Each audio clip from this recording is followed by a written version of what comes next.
Welcome to Highly Sensitive, Happily Married, the podcast that teaches you to not only have an easier marriage as a sensitive woman, but to have one that feels more amazing by the day.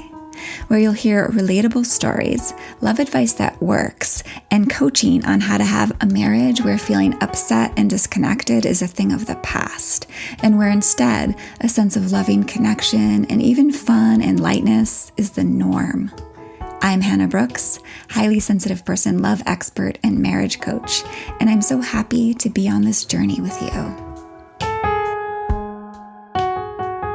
Hello, and welcome to episode 24, where we are going to talk about lovability and whether our lovableness, our lovability, is earned or if it's innate. But first, if you have not yet subscribed to this podcast, please do so if you've been enjoying it.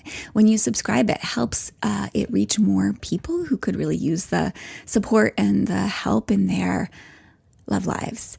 And if you're up for it, you can also leave a rating and a review on Apple Podcasts. Again, that helps this reach more people, and it would mean so much to me. Now back to lovability. This all starts some months ago when I was waiting in line at the grocery store, right? Everyone was masked up, 6 feet apart, waiting in line to get in because the grocery store was, at capacity. And it looked like I had a little bit of time. So I popped in my earbuds and listened to a podcast. And it was a podcast about earning love. How we need to earn love, and how it isn't just a given that we're going to be given love in a long-term relationship, right? That we need to earn it. And, as I was listening to this, part of me was like, yeah, like I really agree with some of this, and I'll share more about that here on this podcast today. But I was also triggered. Something was off for me in what was being said on this podcast. And, I kind of felt a bit torn. Like, for me, that really felt like that sense of being triggered. That's always a sign for me to inspect, sort of introspect, right? A little bit more and sort of figure out, why is this triggering me? What's going on here? So as I was standing in line at the grocery store, I whipped out my notes app on my phone. I actually do a lot of plugging ideas and thoughts into that on my iPhone. And I just jotted down some thoughts that were coming out of my mind. And one of the main things that popped out was this word of paradox, right? And so after sitting with this for a while, I realized that this is what I believe. I believe that there is a paradox of needing to earn love and needing to do nothing to be lovable. Life is full of paradoxes, my husband's always saying. The paradox of the paradox is that there is no paradox. I don't know. Paradoxes can kind of bend our mind, but oftentimes when we can kind of hold two things that seem oppositional, when we can hold both of them kind of at the same time, we actually can find a deeper truth, right? So we don't actually simply need to earn love. We also need to recognize we are already deeply, unwaveringly lovable. So today I want to talk more about this paradox and how to hold both of these seemingly opposing truths in a balance so that you can have the most love possible in your marriage and your life. So let's start with how you are innately lovable, right? Like a mango is lovable. It's not about the mango if you don't love the mango, or if your friend doesn't love the mango, right? A mango is innately a delicious, juicy entity of perfection, right? And you might love the mango, or you might despise mango, right? But we can't blame that on the mango, right? How you feel about the mango is a reflection of you. your capacity to enjoy and love the mango. It's not a reflection of the inherent value of the mango, right? And in the same way, you are lovable innately. Your lovability is infinite. It's a given. So just to define for you the word lovability, I was like, oh, this word lovability is so interesting. I want to look it up. So I looked it up. And the definition that I found was being in possession of qualities fitted to inspire love. So you are full of these qualities fitted to inspire love, right? As a sensitive woman, you have so many of them innate in you. But it's up to your partner to be inspired by those qualities to love, right? To find those qualities lovable, right? It's his capacity to love all of this in you that determines how much he's able to love you, right? So it's not dependent on your innate lovability, these qualities that you have, whether or not he loves you or not. It's dependent on him and his capacity to love, to recognize those qualities in you, right? So when we don't get this, and this is why I really wanted to start with this, and I'm sure I'll be talking about this more, but when we don't get this, that we are innately, unwaveringly lovable at our very core, we fall into problems in love, right? And I'm not going to explicitly go into all the things that come up when we're not recognizing how lovable we are. But some of them are like we focus on getting love and approval from outside of us. And this is such a big one. And we mistakenly believe that where our value comes from is from what other people feel about us and what other people think about us. Like what our partner might feel about us and think about us, right? So this is sometimes called other-based esteem. We get our sense of esteem from what others think of us and feel about us, right?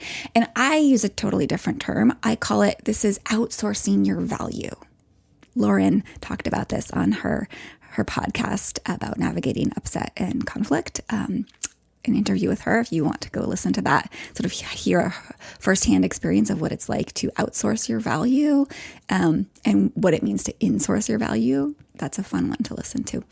But really, outsourcing your value, what that means is you're giving someone else the authority over how good you feel about yourself. Right? You're letting them, their opinions and their feelings and their thoughts determine how good you feel about yourself, how worthy and valuable you feel as a human being. And this is rampant in our culture. It is what we're taught, right? That our value, our lovableness comes from if other people think we are pretty enough or funny enough or skinny enough or smart enough or good enough in all sorts of ways, right? And the mistake that we make and that we're taught is that we'll be approved of once we have achieved all those things, or we are smart enough, or we are skinny enough, right? And then once we're approved of, then we'll finally be able to feel good about ourselves, right? We'll finally have permission to feel good about who we are, right? So that's outsourcing your value. And it doesn't ever work because then we're stuck always depending on other people's opinions of us to feel good about ourselves, right? And the problem with this is that we can never, ever control what someone else thinks about us. Try as we might, right? I've tried. I know what it's like. I think we're all wired to try to control what other people think of us, right? We want them to think highly of us. And so we try, right? We try to lose the weight. We try to improve our smarts, right? We try to be more funny. We basically try to be more lovable to them. But when we're doing that, we get ourselves into a lot of trouble. And it can actually be kind of manipulative and certainly counterproductive in love, right? It leads to us scrambling, striving to show up in certain ways and to be, smart enough or successful enough so that others will think highly of us, right? Or it leads to us people pleasing. This is a big one for highly sensitive people, right? Being sweet and maybe not telling the full truth and not being genuine, right? Not being honest about what we like and don't like and who we really are, right? Which leads to us kind of pulling the wool over other people's eyes to try to show up in a way that we think they will like, or a way we think won't ruffle their feathers. Like, this is a lot of one of the big reasons why many of us sensitive people have trouble saying no and having boundaries, because we're afraid it's going to upset our partner and they won't approve of us. Another way that I see it showing up, which is pretty different, is that like we could get really defensive. So sort of trying to defend ourselves so that the other person will think better of us, right? And this can actually lead, this defensiveness can, or even like blame, right? These things are kind of like shrugging off, like, no, I'm not the one to blame, right? Like, no, I'm not. They're like, think better of me, right? You got to think better of me. I didn't do the thing, or I'm not that way. And then we get ourselves into fights with our partner. Like, I see this a lot, right? It's an attempt to try to be seen, approved of and seen as good, but actually it oftentimes leads to the opposite experience for our partners when we're showing up with a lot of defensiveness. Anyway, I won't go too much further into that. The point of this being, when we try to control others' opinions of us, it doesn't always work out so well in our love relationships. And we can't actually control what others think of us. So it's pretty self-defeating and exhausting when we try. But we can control what we think of ourselves. We can control how we feel about ourselves, how approval worthy and lovable we feel. So you don't have to bend yourself into a mold that isn't you to be lovable. You don't have to become more pleasing or any of those things. You don't have to be someone you aren't in order to be lovable, right? You can just know that you are like the mango. You are delicious and perfect, just as you are. Give yourself permission to believe you are the mango, right? That is what my invitation to you is right now. Believe you are the mango. If someone just heard this part of this podcast, they'd be like, what? Right? But really, believe you are the mango no matter what anyone may think or say to you. You get to know that your lovability is a constant, unwavering given. So what if you knew that about yourself? What if you really believed that and felt that? How would you feel if you knew that? Like if someone didn't like you or your partner got ruffled his feathers around you, and yet you knew deeply you were just right as you are, deeply delicious, right? Innately lovable, no matter what. What would that be like for you? Really feel into that for a moment. And feel into it later after this podcast is over. It's such a beautiful exploration to really think about how it would feel to deeply believe that. And you get to believe that, right? At your core, you are delicious and perfect like a mango, and There's actually nothing you can do to become more lovable at your core, right? Not anything you can do to become more lovable, not anything you can do to become less lovable. All right. Now, here's the other piece of the paradox. Let's not say it's a but, it's an and, right? And good, extraordinary love between two people is not a given, even if you are so unwaveringly lovable. Okay? There's so much to learn and integrate into your way of being that makes it easier for your partner to access his love for you, right? And vice versa, of course. So just like a spotted mango, like a mango with like black spots and like funny scuff marks on its skin, right? On the outside of it, like just like that might kind of turn you off because it's kind of like that roughed up, banged up, spotted skin is obscuring the delightful deliciousness that's there under the surface, right? In just the same way, so much of our like human reactions and conditioning, like the kind of the grip of the primal part of us, like so many of our like surface behaviors and ways of speaking and acting, that obscures the delightful lovableness at our core. It makes it hard for our partner to see that lovableness and certainly to feel his love, right? Access that. So this is where I believe we have work to do to quote unquote earn love, right? If we are in the grips of that primal part of us, like the survival part of us that I've talked a bunch about, if you haven't listened to, I think it's episode 6, like the 2 brains, it's like so essential for understanding all of these things at a deeper level. So go listen to that if you haven't yet. But that primal part of us, that survival part of us, really, and the conditioning of our culture, like so much of the things we've been taught about relationships and how to be in a relationship, like we've just absorbed sort of through osmosis, they really work against us in love, right? And I want to just, again, make sure we get this, that like all of us are conditioned by the culture around us.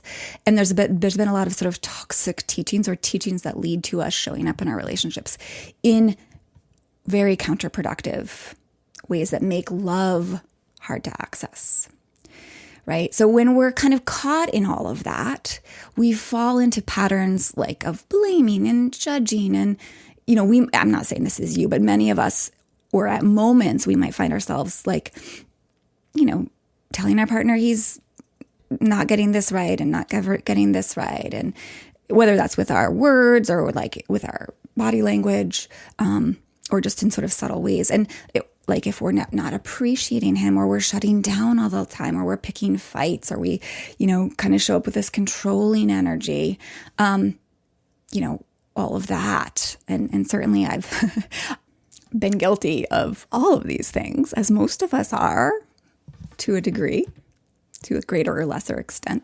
So like all of that is kind of what I call in the grips of that primal part of us, right? In other words, if you are out of your loving center, right, it's just going to be harder for your partner to see and feel how lovable you are, right? It's not that your lovability has changed. It's just become obscured for your partner, right? Just like, you know, for you, it's probably harder for you to access your love for him when and if he's like super negative all the time. Right? I hear that all the time with my clients. It's hard for them to feel lots of love for their partner when he's grouchy constantly and stressed out constantly and not very nice, right? So there's this beautiful story that Tara Brach tells. She's one of my long-term influences and one of my favorite teachers. She tells this beautiful story about a Buddha statue, like a big old Buddha statue in, I think it was back when it was Siam. And it was at an old ancient monastery. And at one point, some more modern person, monk maybe, was at the monastery and noticed that this like clayey, rocky looking statue was glimmering. There was a crack, and from that crack was this glimmer. And he looked closer and he was like, whoa, this is like a golden glimmer. So what they did is they peeled off this caked on stuff. And it turns out that as they peeled it away, they discovered that this Buddha was actually made of solid gold. Maybe not solid gold, but it was made of gold, right? Like real gold. And they figured out what had actually happened is however many years ago, decades or hundreds of years ago, there was like an uprising, and this monastery, they had heard of potentially invaders coming, and they, in order to keep their precious golden Buddha statue safe, they covered it with mud. Like they layered it with this thick layer of mud and made it still look like a Buddha statue in order to save it, right? And what happened is the whole monastery was wiped out. Like the invaders came and they killed everybody. And yet they had saved this Buddha statue for years and years and years. It was not looted and stolen. And I thought that was and she talks about it too. It's like such a beautiful metaphor, right? For all of us humans. This mud on this Buddha was the protective covering, right?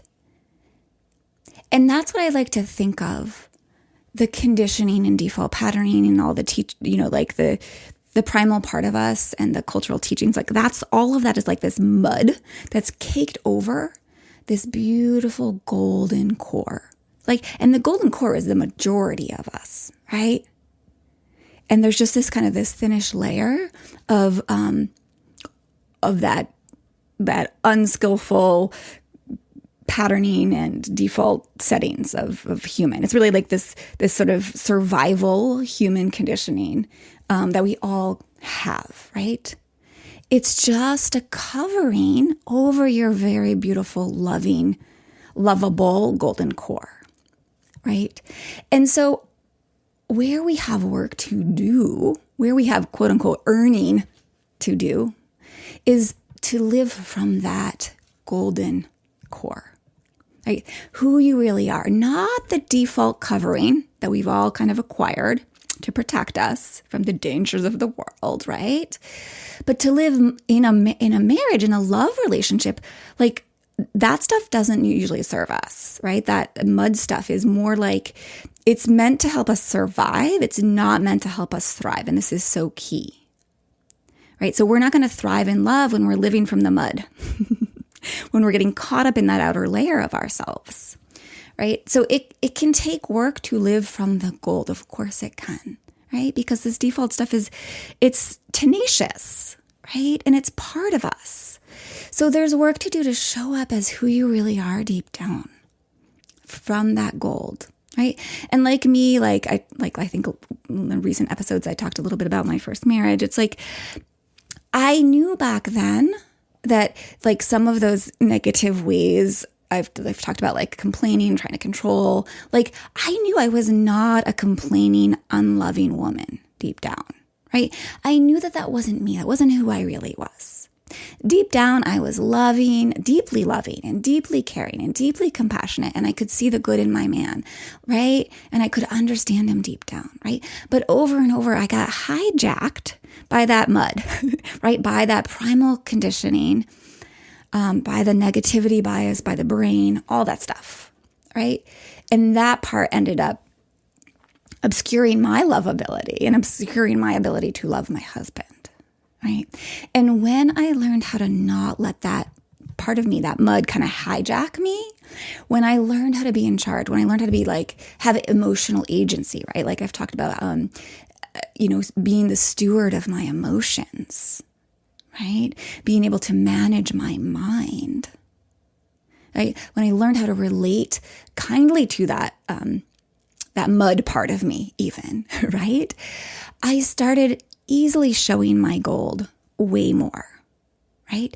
And that now makes my husband able to see my gold. It's so much easier, right? And to love and adore me abundantly, right? That's my primary experience in my marriage. But I had to learn how to live from my gold. Live from my mango? I don't know. All right. Right. So ultimately, my lovability didn't change, right? It can't. It was always there. It's always been a constant, and yours too, right? Your gold is always there. Your lovability is always there. And being more me, the gold of who I really am, and less the muddy covering, right, makes my husband have an easier time loving me. Same for yours. Same for you. Right? So yes, we could say, yeah, we have to earn love, but I don't really like thinking of it that way. It's more like be who you really are below the mud, right? Below those coverings, so that the lovability that is innate in you, that is there, is easy to see and is deeply appreciated, deeply adored by your partner, right? And really, this is ultimately just about being who you want to be, who you know you actually are deep down, the best version of yourself. So I'm going to talk more in an upcoming episode about being your best self, being who you really are deep down. But for now, every single episode of this podcast actually helps you to let go of the muddy covering, right? And to step into more of the gold of who you are, right? If you apply the things that I've been sharing, you will start to let go of the covering and live more from who you really are, the gold of who you are already, right? You already are so lovable. So if you want to experience more love in your marriage, please know that. Like, just knowing that is huge. It's going to remove a lot of the striving to be seen as more lovable, right? And you're going to feel more lovable. And it's going to make it easier to get to work, to start taking off some of those muddy coverings so that you can really reap how good it feels to be loved for who you really are, for this lovable, sensitive, golden woman that you really are. And if you're ready to, really feel that more deeply, and you're not exactly sure how to get there on your own, and that makes sense, right? It can be hard to see what the muddy coverings are in ourselves, right? We call this the blind spot in coaching. We can't see what we can't see in ourselves, right? That's one of the reasons why I'm here to help, why coaching is so powerful.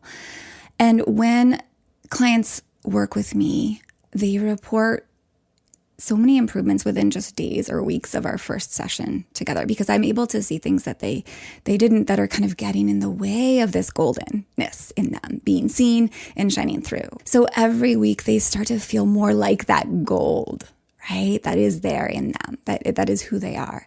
And they get treated more and more as that cherished, precious gift that they truly are. So if you're interested in one-on-one coaching, please don't hesitate to reach out. I am here for you. You can simply email me at hannah@lifeisworthloving.com and say, hey, let's set up a time to talk. And we'll talk about what one-on-one coaching will mean for you, what it will look like, and where those muddy coverings are in you that we're going to sort of melt away so that the gold in you can come forward. And also, how you can handle the mud coverings of your husband too, right? He has them too. So how you can handle those so much better so that you can feel amazing in your marriage. All right.